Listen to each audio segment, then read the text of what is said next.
导演钮承泽因涉嫌性侵剧组女工作人员，闹出风波，导致正在拍摄中的电影《跑马》全面停工。该片男主角任贤齐为角色增肥到100公斤，如今电影停摆，被外界称是最衰男主，白胖一场。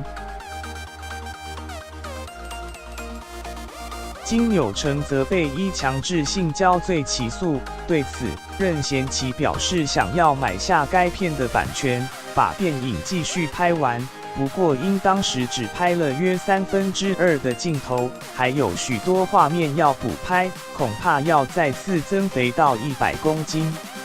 钮承泽因在拍摄电影《跑马》期间涉嫌性侵一名女性剧组人员，虽他否认犯行，但北检经2个月的侦查，确实有在被害人胸部上验到钮承泽的 DNA， 经1日被依强制性交罪起诉。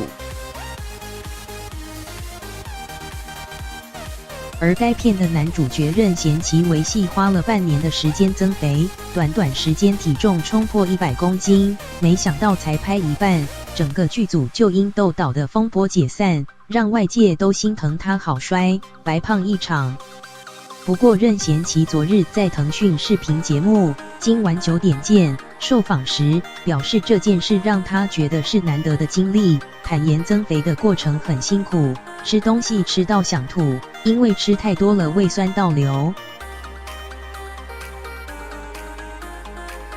但这是在有医生团队、营养师的辅助下操作，不建议大家仿效。对于跑马拍到一半停摆，他表示将会买下电影版权，但还有很多镜头没拍完，表示他好不容易在1个月内瘦下来的17公斤，需要再次增肥到100公斤。据苹果报道，任贤齐助理表示，他真的很喜欢这个剧本，买版权的事还在讨论，不过是否真的要再为戏复胖，助理则说为了应该不会再让他增胖了。